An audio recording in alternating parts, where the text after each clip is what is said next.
Sir ఇప్పుడు మనం తరచూ టీవీలలో న్యూస్లలో చూస్తూనే ఉన్నాం సార్. అవును.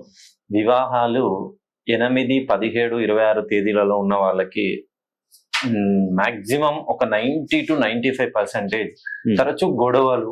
సో వాళ్ళు విడాకుల వరకు కూడా పోతున్నారు సార్. అవును. సో ఎందుకు సార్ ఈ తేదీలలో భార్యాభర్తల మధ్య తరచూ గొడవలు అవుతున్నాయి?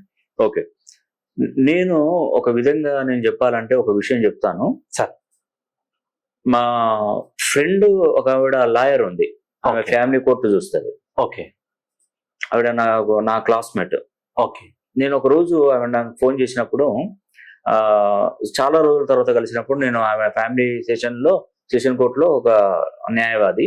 ఓకే ఆవిడ ఇవే డీల్స్ చేస్తుంటది. నేను చెప్పాను, తరచుగా ఒక మాట మేము మాట్లాడుకుంటూ, మీరు ఎవరైతే మామూలుగా మీ దగ్గర భార్యాభర్తలు ఇబ్బంది పడతారో ఎస్ సార్. వాళ్ళు వివాహం తేదీ నేను ఒకసారి నంబర్ చెప్తాను, ఆ నంబర్ అవుతుందా చూడని చెప్పాను. ఓకే 8, 17, 26 తేదీలలో కనుక వీళ్ళకి వివాహం జరిగితే వాళ్ళకి ఎప్పుడు భార్యాభర్తల మధ్య గొడవలు, ఈ పోట్లాటలు ఇవి ఎక్కువగా వస్తాయి, మీరు ఒకసారి చూడండి అని అంటే, ఆవిడ ఆ మొత్తం తర్వాత ఫోన్ చేసి నాకు ఒక నెల రోజుల తర్వాత ఫోన్ చేసి, మీరు చెప్పిన దాని 10 అని చెప్పేసి వాళ్ళ దగ్గర నేను అవన్నీ రాసుకున్నాను సార్, రాసుకున్నానండి. సో మీరు చెప్పినట్టువి 80% కరెక్ట్ గా మ్యాచ్ అయినాయండి అన్నాడు. 100కు 100 కాలేదన్నాడు, 80%. సరే 80 అన్నా కూడా ఎంత విషయం అండి. అవును సార్. 8, 17, 26 తేదీలలో కనుక ఎవరైనా వివాహం చేసుకుంటే ఖచ్చితంగా 80% కాదు 99% కూడా ఎక్కువగా నష్టాలు జరిగే అవకాశాలు ఉంటాయి. ఆ ముహూర్తాలు పెట్టుకోకూడదండి. ఓకే, నేను రీసెర్చ్ చేశాను దాని మీద. శనికి సంబంధించిన సంఖ్యల్లో ఆ రోజు వివాహాలు జరిపించుకోవద్దు.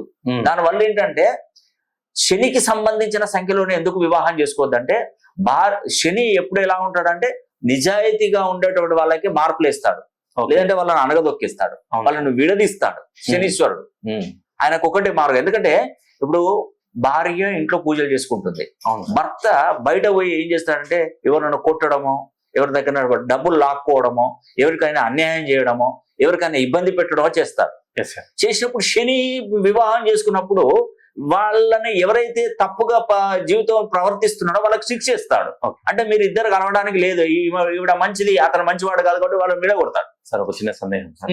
ఇప్పుడు భర్తలు బయట ఏదో ఒక చిన్న సెటిల్మెంట్లు కానీ చిన్న ఏదైనా తప్పులు పొరపాట్లు చేస్తే భార్యలు ఇంట్లో పూజలు చేస్తుంటారు. అవును. ఈ పూజా ఫలితం భర్తలకి వాళ్ళ ఫ్యామిలీకి ఏమన్నా వర్తిస్తుందండి, కంపల్సరీ వర్తిస్తుంది. ఎందుకంటే ఇక్కడ ఏంటంటే, నేను ఒకటే చెప్తున్నాను, 8, 17, 26 తేదీలలో